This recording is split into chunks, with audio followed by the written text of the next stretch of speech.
യേശുക്രിസ്തുവിൽ സ്നേഹം നിറഞ്ഞവരെ, തിരുവത്താഴത്തിലേക്ക് നിങ്ങളേവരെയും സ്വാഗതം ചെയ്യുന്നു. പെസഹാകാലം 6ാമത്തെ ഞായറാഴ്ച. തിരുസഭ മാതാവ് ഇന്ന് നമുക്ക് ധ്യാനിക്കുവാനായി നൽകുന്ന തിരുവചനം യോഹന്നാന്റെ സുവിശേഷം 15-ാം അധ്യായം 9 മുതൽ 17 വരെയുള്ള തിരുവചനങ്ങളാണ്. പിതാവ് എന്നെ സ്നേഹിച്ചതുപോലെ ഞാനും നിങ്ങളെ സ്നേഹിച്ചു, നിങ്ങൾ എൻ്റെ സ്നേഹത്തിൽ നിലനിൽക്കുവിൻ എന്ന് പറഞ്ഞുകൊണ്ട് യേശുക്രിസ്തു ദൈവ സ്നേഹത്തെ പറ്റി പറയുന്ന ഒരു വചനഭാഗമാണ്. ദൈവ സ്നേഹത്തെ പറ്റി പറയുന്ന ഈ ഒരു വചനഭാഗത്തിൽ സാധാരണഗതിയിൽ നാം മനസ്സിലാക്കുന്ന ചില സ്നേഹങ്ങളൊക്കെ ഉണ്ട്. നമ്മുടെ ജീവിതത്തിനിടയിലുള്ള ചില സ്നേഹങ്ങൾ, ചിലർ മക്കൾക്ക് വേണ്ടി ഒത്തിരി അധ്വാനിക്കുന്ന ചിലരെ നമുക്ക് കാണുവാനായിട്ട് സാധിക്കുന്നുണ്ട്. കടലിൽ അധ്വാനിക്കുന്ന ഒത്തിരി അനേകം പേരുണ്ട്. അതുപോലെ തന്നെ വിദേശത്തായിരുന്നു കൊണ്ട് ദുസ്സഹമായ അവസ്ഥയിൽ പോലും തങ്ങളുടെ മക്കൾക്ക് വേണ്ടിയിട്ട്, തങ്ങളുടെ കുടുംബത്തിന് വേണ്ടിയിട്ട് അധ്വാനിക്കുന്ന, അവരെ സ്നേഹിക്കുന്നത് കൊണ്ട് അധ്വാനിക്കുന്ന ഒത്തിരി അനേകം ആളുകളെ നാം കണ്ടിട്ടുണ്ട്. ഇവിടെ യേശുക്രിസ്തു നമുക്ക് നൽകുന്നത് അതിനേക്കാൾ ഉപരിയായിട്ട് ദൈവ സ്നേഹത്തെ നാം തിരിച്ചറിയണം എന്നാണ് ഇവിടെ പറഞ്ഞു വയ്ക്കുക. ദൈവസ്നേഹത്തെ തിരിച്ചറിഞ്ഞ ഒത്തിരി പേരെ പറ്റി ബൈബിളിലൂടെ നാം കടന്നു പോകുമ്പോൾ നമുക്ക് മനസ്സിലാകുവാൻ സാധിക്കുന്നുണ്ട്. ജോബിന്റെ പുസ്തകം നാം വായിക്കുമ്പോൾ നമുക്ക് മനസ്സിലാകുന്നത്, ജോബ് ദൈവത്തിന് വേണ്ടിയിട്ട്, ദൈവത്തെ സ്നേഹിച്ചത് കൊണ്ട് തനിക്കുള്ളതെല്ലാം നഷ്ടമായിട്ട് പോലും അവൻ ദൈവത്തെ ഒറ്റിക്കൊടുത്തിട്ടില്ല, അവൻ ദൈവത്തെ ദുഷിച്ചു പറഞ്ഞിട്ടില്ല.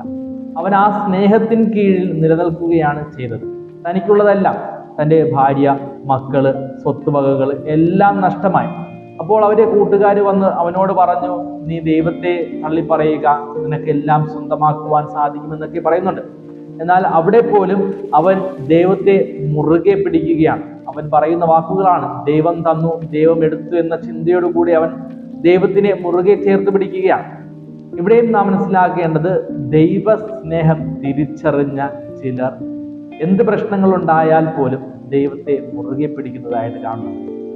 അബ്രഹാമിനെ പറ്റി നാം മനസ്സിലാക്കുന്നത്, അബ്രഹാമിനോട് ദൈവം പറയുകയാണ്, തൻ്റെ ഏക മകനെ എനിക്ക് നൽകുക എന്ന് പറഞ്ഞപ്പോൾ അവൻ ദൈവത്തെ സ്നേഹിച്ചത് കൊണ്ട് മറ്റൊന്നും ചിന്തിക്കാതെ തൻ്റെ മകനെ അവൻ ബലിവസ്തുവായിട്ട് മാറ്റുകയാണ്, ബലിക്കുഞ്ഞാടായിട്ട് മാറ്റുകയാണ്.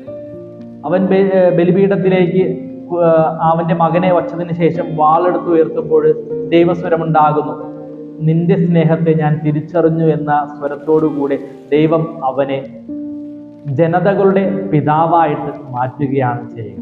അവിടെ ദൈവസ്നേഹത്തെ തിരിച്ചറിഞ്ഞത് കൊണ്ട്, എല്ലാം ഉപേക്ഷിച്ചുകൊണ്ട് അവൻ ദൈവത്തെ സ്നേഹിച്ചത് കൊണ്ട് അബ്രഹാം ജനതകളുടെ, ഈ ഭൂമിയിലുള്ള എല്ലാ ജനതകളുടെയും പിതാവായിട്ട് മാറി എന്നതാണ്.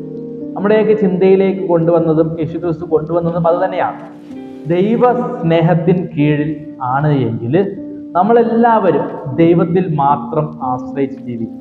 എൻ്റെ ഉള്ളിൽ എന്ത് പ്രശ്നങ്ങൾ ഉണ്ടായാൽ പോലും, എൻ്റെ ഭവനങ്ങളിൽ ചെറുതും വലുതുമായിട്ടുള്ള എന്തൊക്കെ പ്രശ്നങ്ങൾ ഉണ്ടായാൽ പോലും ഈ ദൈവസ്നേഹം എൻ്റെ ഉള്ളിൽ ഉണ്ട് എങ്കിൽ ഞാൻ പറയുന്നത് ഇത്രമാത്രമാണ്, ദൈവം തന്നു, ദൈവം എടുത്തു, എനിക്ക് സന്തോഷം മാത്രം എന്ന ചിന്തയോടുകൂടെ ജീവിക്കുകയാണ് എങ്കിൽ, ക്രിസ്തുനാഥൻ പറഞ്ഞ ഈ ഒരു വാക്കുകൾ, പിതാവ് എന്നെ സ്നേഹിച്ചതുപോലെ ഞാനും നിങ്ങളെ സ്നേഹിക്കുന്നു, എൻ്റെ സ്നേഹത്തിൽ നിങ്ങൾ നിലനിൽക്കുവിൻ എന്ന് പറഞ്ഞതുപോലെ നമുക്കെല്ലാവർക്കും ദൈവസ്നേഹത്തിൽ നിലനിൽക്കാം.